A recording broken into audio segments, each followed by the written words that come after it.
Hey guys, what's up and welcome back here to the channel. Welcome back to No Huddle Fantasy Sports. Hopefully you're here for MLB DFS. Hopefully you're here for the right reasons. Of course, we're going to be talking about pitchers, stacks, bats, everything you could possibly need to hopefully put yourself in the best position to be successful in tonight's MLB DFS main slate action. We will be focusing mainly in on DraftKings here, but of course, if you play on FanDuel, a lot of this information can carry forward. A lot of the data, the points, the pitching statistics, things like that should help you over on FanDuel. But overall, today is April 16, 2022. We're talking the 6-game MLB DFS slate here Saturday night. 6 games available both on DraftKings and FanDuel. So let's jump in here. As always, we want to start with pitchers. I think that's, in terms of baseball, the easiest way to kind of start your strategy, start your analysis in MLB DFS. So for tonight, as I mentioned, only 6 total games available to us. You can see what we do have available here. As of the recording of this video, about 5 o'clock, 4:30, some of the lineups are out, not all of them. Some of the later ones may not be out by the time this video gets to you guys, but obviously make sure you check those lineups. Check that some of the players I mentioned are actually in lineups because they may not be as we get through this video. Now, we do have the pitchers available to us. They're usually released either a day or two early, so we're kind of locked in there. We kind of know what we're dealing with, and we do know at this stage of the game for 2022 sort of what lineups are looking at basically for some of the teams here. But in terms of weather, only one game you do want to pay attention to. That is this New York at Baltimore game. 30% chance of rain as we click into it, some wind. It's really the later part of the night, so it should pretty much play. You know, don't count on me to give you the best advice in terms of weather, but it's looking pretty good from what I can see here. Check in with Kevin Roth, whoever you follow on MLB DFS weather type of Twitter, Facebook. I don't know what you're looking at, but in general, just make sure you check in on the weather for that particular game. I do have a pitcher in mind for that game that I do like. Outside of that, you're either got an indoor game or it's some pretty clear weather. The biggest game in terms of scoring projected for tonight, of course, is the Coors Field game. You have the Cubs playing in Colorado tonight. 12 is the over-under for that game, so it's going to obviously attract a lot of interest, especially on a 6-game slate here. Some of the other games, though, 7.5 only for the Houston-Seattle game, so if you're considering any pitchers from that particular game, that is one of the lower scoring games. And then in terms of the teams here with the most runs projected, we can just quickly sort and look. Obviously, it's going to be in that Colorado-Chicago game. Colorado was 6.31, a very high run total here, and then the Cubs at 5.69. But outside of that, as we scroll forward here, you can see the next team is the Yankees. Yankees are at over 5.12, and then we'll bounce forward to the Dodgers here at 5.03. So those are your kind of top 4 on a smaller 6-game slate in terms of total runs projected to be scored by an individual team. Take that all into consideration. We will jump into pitchers here. I won't keep you guys here too long, especially since it is a smaller slate. Hopefully you enjoy these videos. If you do, please make sure you are subscribed to the channel. Give me a thumbs up. I'm a smaller creator. It's the easiest way to help support me here. I don't really ask for anything else. A lot of this information is free to you guys. Make sure you use Fangraphs. I put out some other videos that kind of were the primer for this season, where you can get information, get some of the data points, all free to you guys. Now, what we are using here on the left-hand side of the screen is Daily Fantasy Nerd. It is an optimizer. I do highly recommend you guys check it out. I believe you can get a free trial. It also helps. It's an affiliate link. It does help support me, but make sure you check it out. You can actually see a lot of this data without actually subscribing or paying for their premium packages. So again, it's free to you guys. Just check it out, but I do highly recommend it. Link is down in the description, but we're wasting too much time. Let's jump into the pitchers here. Only 3 guys I'm really interested in. Some combination of Verlander, Taillon, and Cindergard. There's just a lot of random pitchers on this slate that either have been called up for just a spot start, maybe a couple of starts. A lot of guys are really young, and then it's kind of everything in between. Not a whole lot of interest. It's not the greatest night in terms of pitching, but hopefully we start to see some of these aces turn into who they were in the past. Obviously, Justin Verlander and Noah Cindergard, these 2 guys were tenacious pitchers. They were great pitchers just a few years ago. Both of them, similar situations, have battled injuries over the last couple of years. Verlander, in fact, didn't even pitch last year and was hurt the year prior. Cindergard, similar deal. But on the right-hand side of the screen here, and I have shown you guys what I typically do to set this stuff up, but this is just my basic Excel sheet where I kind of break down the stats that I'm most concerned with or most interested in pitching, and I split it between lefties and righties, and then I kind of identify some bats. Bats are a little bit tough right now because we cannot go back to previous seasons for lineups simply because teams change over, but you can do that with pitchers. And for this particular slate, I did go back to 2020 because we had such a small sample size. Even with going back to 2020, you can see here, Noah Cindergard and Justin Verlander have a combined 10 total innings in the last versus left-handers in the last couple of years.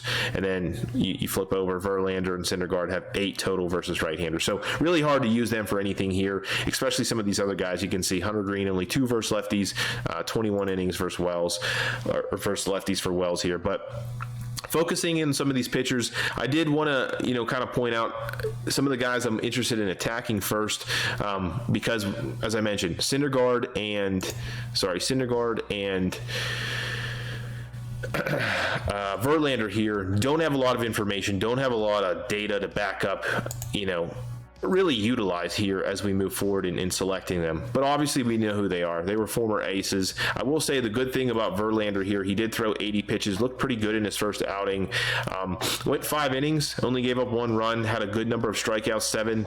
Kind of looked like the Verlander we come to expect, and that was versus the Angels. And the Angels, as of right now, are one of the better right-handed hitting teams, meaning facing a right-handed hitter. They're one of the better teams in the league. So I do like to see that out of him. He's probably my favorite pitcher on the slate. Noah Syndergaard had 1 outing, did decent, 5.1 innings, 76 pitches. All these pitchers are on pitch counts right now. I doubt either one of these two goes to 100, but good luck finding any pitcher on the slate that will. But you could see 85, 90 pitches. Maybe we get to 6 innings. If you're playing on FanDuel, you can get a quality start. Things like that might come into play tonight if all goes well. But Verlander, pretty solid in terms of the innings. Didn't give up any runs, only 2 hits, 2 walks. Not a spectacular outing by any means. Really low strikeout total, only 1 in 5 plus innings. So hopefully he figures that out, but that's what you're dealing with there. And then Tyon here, in terms of what he did, again, 72 pitches, decent outing, 5 innings versus Toronto at home, only gave up 2 earned runs, had 6 strikeouts, which I think that's a little high for Tyon. I have a lot of experience watching him as a Pittsburgh fan, but in general, that number is a little elevated. We'll see what happens. He's in New York. They're all cranked up on steroids, so anything can happen there. But in general, against Toronto, again, another team that's really, really good so far this season, really loaded lineup. So you like to see that there. So that's kind of what I'm utilizing in focusing on the pitchers that I'm starting. The data just isn't there right now. Again, these guys were injured in previous seasons. But there are some guys that are standing out here that are really, really bad. And that's both versus lefties and righties. I want to attack Steven Matz. I will start here with Steven Matz against right-handers. You can see 142 innings, so a big sample size here. Looking really bad. His xFIP is 4.337, kind of middle of the road in terms of WOBA. His K per 9 is under 10, which is what you want to see. Only a 20% strikeout rate versus righties. This makes sense as a lefty. His walk, per 9, walk percentage, kind of middle of the road there. But more importantly, what you want to see here is he's giving up 1.84 home runs per 9 to right-handers. He's getting hit, I wouldn't say super hard, but 31% of the, 31% hard hit rate versus him is pretty good. You like to see that there.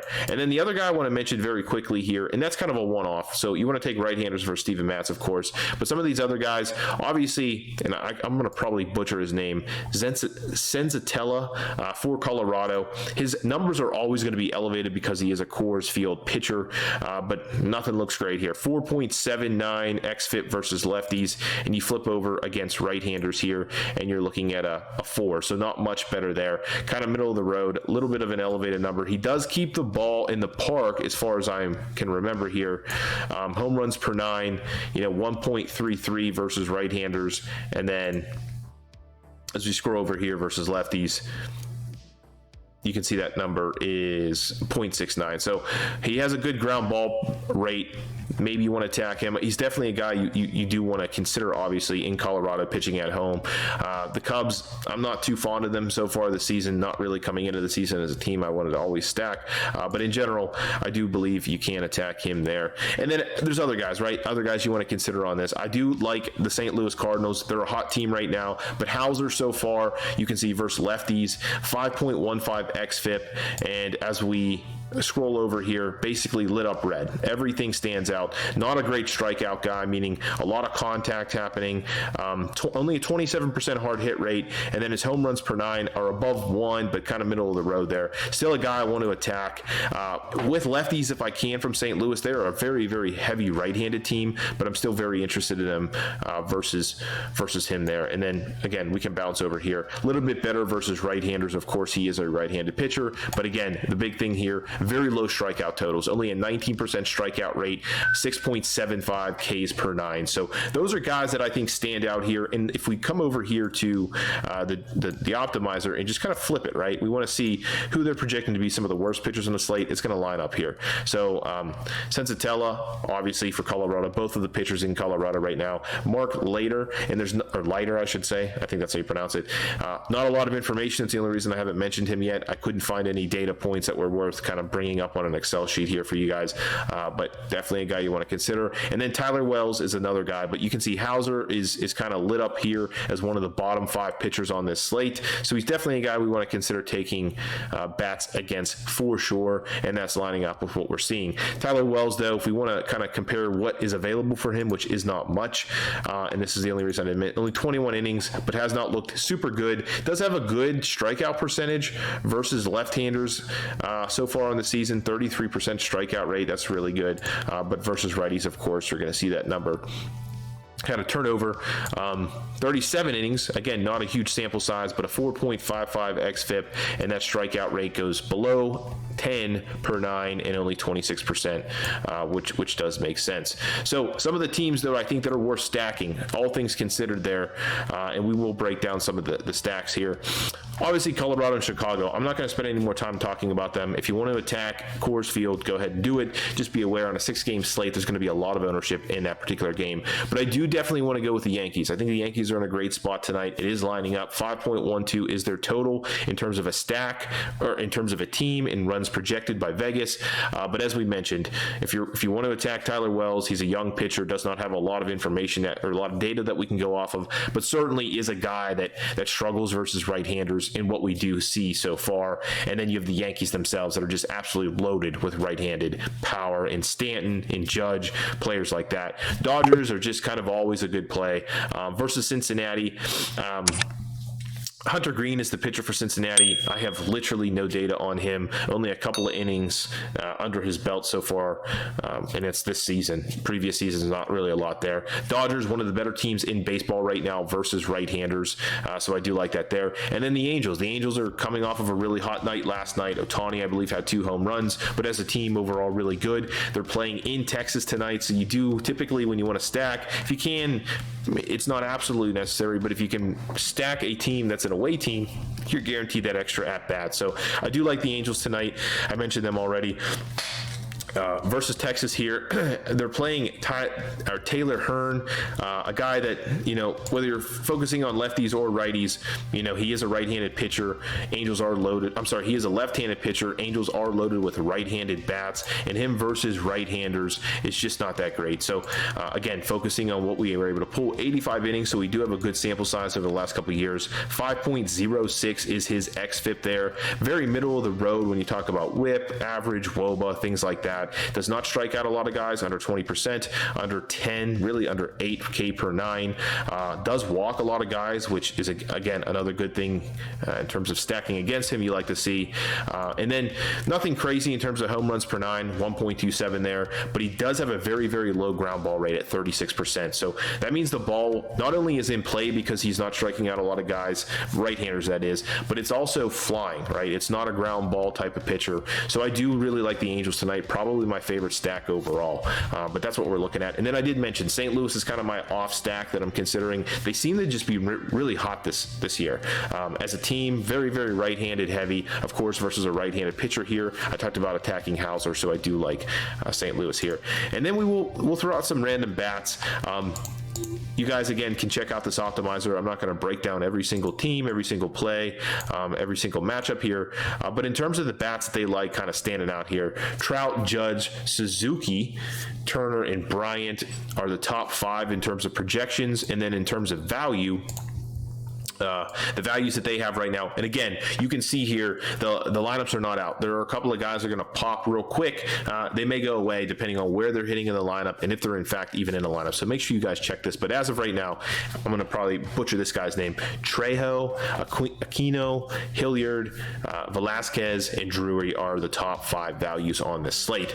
But I did identify a couple of guys that I am in particular interested in. Andrew McCutchen has always hit left-handers very, very well. He's probably the only good bat in Milwaukee right now, and it's not that great. Milwaukee has been a very, very cold team overall, but I do like, I talked about Steven Matz, right? Steven Matz is very, very bad versus right-handers, has a really, really inflated 1.95, if I have that right, either 8.4 or 9.5.